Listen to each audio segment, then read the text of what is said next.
Welcome to Living Fuel TV. I'm Craichy. What is the most difficult physical accomplishment you've ever accomplished? Well, today you may have to rethink that because I'm going to introduce you to Mr. Ironman, Christian Isakson. God bless you, Christian. How you doing? Thanks for coming out, brother. Thanks for bringing me here, and thanks for having me here. It's awesome. I'm humbled to be here. Thank you. Christian just accomplished a feat that few in the world has ever done.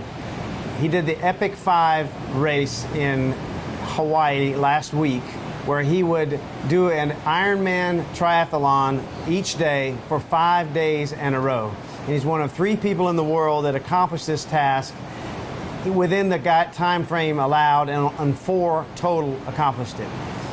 It is absolutely fantastic, brother. Thanks. Thank you. I'm not sure how a human being can do something like that, but it is literally amazing. You know, it's just one of those things that you think of the next step versus the next mile. First, a phone call came from Jason Lester, who is a friend of mine and an award-winning athlete. He called and asked if I would be interested in partaking in the Epic 5, and the first thing on my head was I can't do it. I don't think anybody can do it.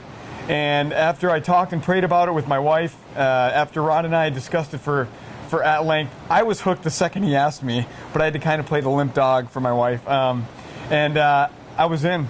I wanted to use it as a platform to raise awareness for some things that I felt passionate about.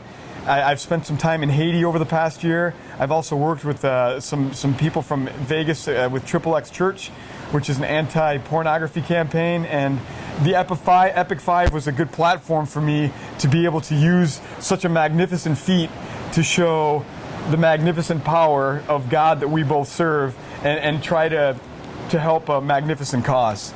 Well, that's fantastic. You know, I consider you a true American hero in a number of ways, brother. For one, you served in the military. Yep. You're a medic. Medic in the Army. Yep. For a couple years, I was a medic. And now you're a fireman and a paramedic. Yes, sir. So you really are serving the nation, and I just want to say God bless you. Well, thanks. Thank you for that alone. Thank you. But the life lessons that we're going to get from these interviews are just exciting, and so we're going to do a series here, and we're going to get into the details of how this is accomplished. Because, first let's say, how long is the swim? 2 miles? So the Ironman, an iron distance race consists of a 2.4 mile swim, followed by a 112 mile bike, and then a 26.2 mile run. Okay, so just keep that in mind. He did that every day for 5 days in a row. So there's numerous life lessons going to come out of this, but let's hear your story. Let's see where you came from. What's my background? Yeah, I grew up in Michigan. I grew up in Detroit. My dad was a firefighter. Moved to the Upper Peninsula. My mom and my dad had kind of a sordid relationship, and they separated before I went into the military. I went in the military and served for a couple years in Europe as a medic. I was married to my high school sweetheart. I've known Rhonda more than over half my life. I'm 37 years old, and I've known her since I was 12 years old. That is fantastic. I'm more attracted to her today than I was the first day I saw her. That's awesome. We got married young. I was 19. I have a 16-year-old girl named Evelyn and a 10-year-old son named Ian. 2 people that I want to be more like every day. My family is, if I could be more like my family, I'd be a signed athlete already. Though they have the characteristics and the qualities that I want to reflect.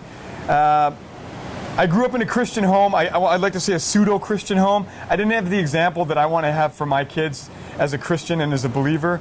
I saw a father that said one thing and did another, and I saw a mom kind of caught between the crossfire. So I swore that when I was married, that I would get my life right with Christ, my head straight, and I would be the example that I think Christ was for us to follow to my children. And then endurance racing hit me. And once I got into endurance racing, I've always had a pretty serious, solid running background. But once endurance racing hit, around the age of 30, I wanted to raise funds for a Romanian orphanage that enabled kids to have a bath once a week. And I just had a shower in your house, and I was standing there thinking about what a blessing it is to have hot water pouring over your body. And I raised about $4,000 for these kids for a Living Clean ministry in Romania, and that spiraled into another ministry that I got involved in, which spiraled into Haiti, which spiraled into XXX Church, which now is spiraling into cancer research. So I think the reason why I do so well in endurance sports is I always have a cause that I can direct my pain and my focus to when the hurting starts. That is a beautiful thing. Yep. You know, it's interesting that, you know, you're hardwired to help others. It's amazing. You know, you grew up in, you said, a Christian home that made you want nothing to do with Christianity. Right, dysfunctional. It's dysfunctional. I mean, there's a lot of dysfunctional families, but still, even though you didn't want anything to do with Christianity at the time, you still went into, you know, being a medic, helping other people, and being a fireman and a paramedic, and all these things for these various ministries. That is really fantastic. Yeah, I think, you know, I've said this throughout Hawaii when people talk to me. We're going to stand before God, and when we stand before God, He's going to ask us, what have we done with what we've been given?